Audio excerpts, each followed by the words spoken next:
Hello, I'm Kwonkicker, founder of Elastic Steel, method of athletic conditioning. Today I'm going to talk to you about the back kick. I got a lot of questions about the back kick, and I want to talk about it. We're going to do less kinesiology and more biomechanics today. Okay? Now, back kick is just like any other kick, just like any other punch. There's two things that make it stronger. There's nothing mystical about it. A lot of times people look at the spin and they say it's all in the spin, it's how you do the spin, that's where everything comes from. That is not where everything comes from. Okay? So I'm going to demonstrate right now a simple rear hand palm strike. Okay? That's it, palm strike. Nothing more. Now, there must be two components. One component is the movement or the transfer of your weight. You got to transfer your weight into your opponent. Okay? The more weight you have, if you transfer it at the same speed or the same acceleration, more power. You have the same amount of weight, you transfer it faster, more power. However, if you don't concentrate, okay, that transfer, there's no power, almost no power. Okay? What I mean is this. Let's take two different points of view. First one, if we do the rotation and no weight transfer. Okay? My weight is even on both legs. I'm not transferring my weight forward. Okay? I'm not transferring it. What I'm doing is rotating. So, you can try to do a palm strike or rear hand punch, okay, this way. Have somebody have a target about here and try to hit it without any weight transfer. Just the rotation. Okay?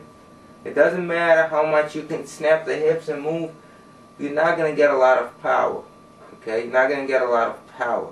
You're going to get more power if somebody comes into you at the same time, but it's still going to be very limited because you're not transferring your weight. Now, you can take the opposite point of view and you can transfer the weight and not concentrate. Okay? So we're not going to do any rotation. We're just going to transfer the weight forward. Okay? So we're not going to transfer the weight forward with a rotation. We're just going to go straight forward. Okay? So you would do this. Okay? You transfer the weight, but you're not concentrating it. Okay? You're not exploding it and placing it in a specific concentration area through your arm or through your leg. Okay? So if you don't do that, you're not going to have any power. What the spin does, it allows you to transfer the weight in a very specific way. Okay? That's what a spin does in a spin back kick.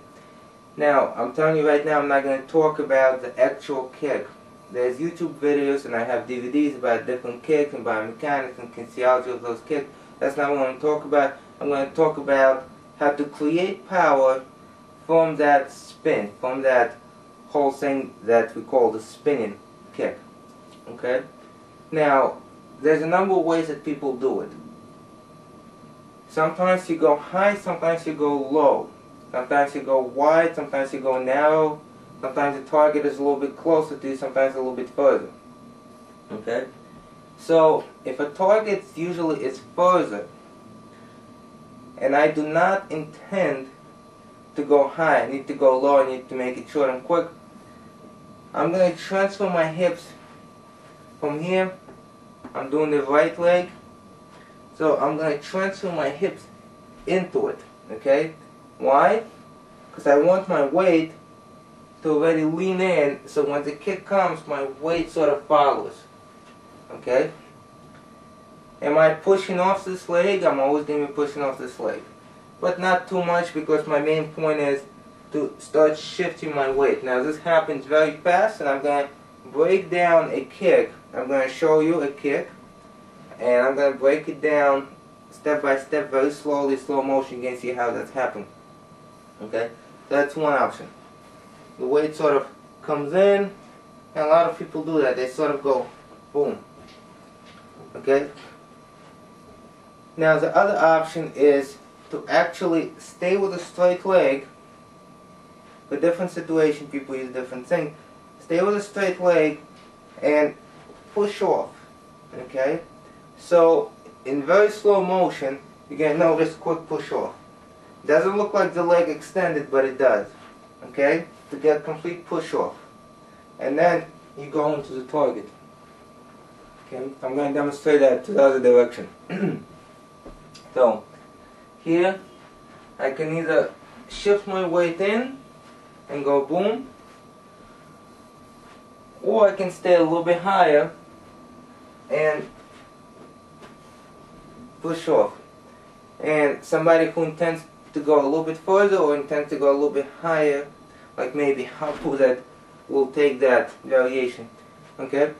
Now, what you're going to see a lot of people do, especially when people do it for distance, for height, in demonstrations, if somebody's hitting a pad where it's not real fighting, or it's not like you're breaking a board where you have to concentrate, you'll see people actually extend this leg even a little bit longer.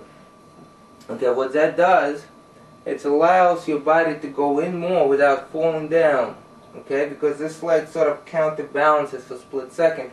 If you want to understand what that means, if you walk down the street and you have heavy bag in one hand, okay, but you're going to notice as you're walking, this arm is going to be here.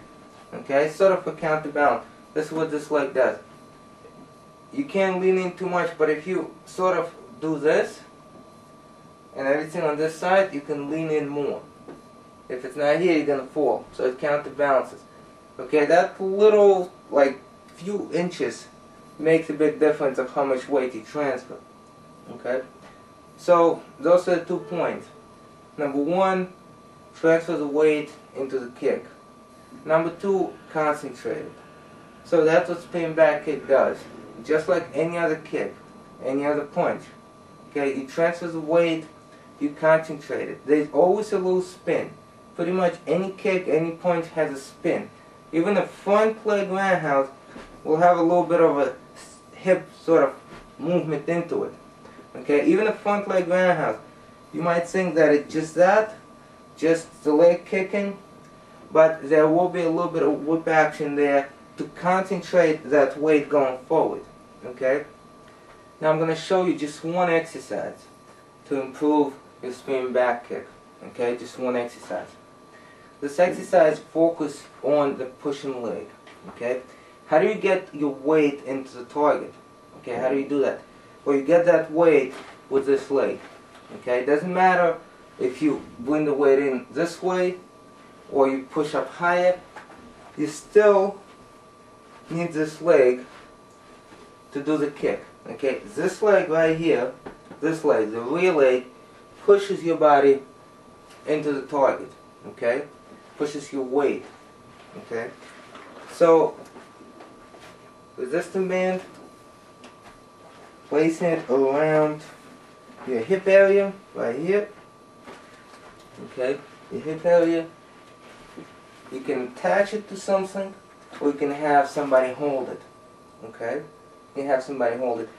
You can do this with something that is not stretchable, but I prefer something that is stretchable, because if it's not stretchable, you're gonna have to have somebody actually sort of do that manually. So you have this thing here. Okay, you're gonna kick in this direction. It must be attached in the opposite direction. Okay, so it goes here and attached in the opposite direction. And what I want you to do is practice that push off. Okay, okay, push off. You're pushing off. Some people will push off more this way. Some people will push off more this way. Not everybody spins at exactly the same time. Okay. Now that has to do with how far is the target, your weight distribution, your height distribution, how high you want to kick. Okay, it has to do with those things. But this is a drill. Resistance band here, and you sort of hit and you push. Small range of motion. Okay? Small range of motion.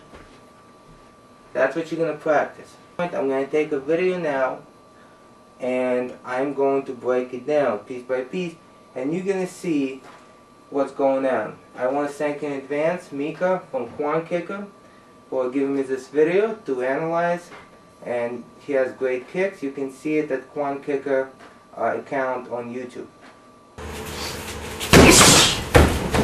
First thing that you can see, the rear foot turned out. This allows the body to move forward, sideways. Okay, from here the body begins to move forward with the hips leading. Okay, now the body moved forward a little bit. The rear leg is not straight. Now the rear leg extends. The hips stall for a little bit and the upper body turns. Okay, once the upper body turns, the hips follow. Now the upper body is gonna stall for a little bit and the hips are gonna go through. Notice the supporting foot took off and landed forward of the place where it took off, and that's how the weight transfer takes place in this kick. With a shorter, lower kick, the biomechanics are going to be slightly different.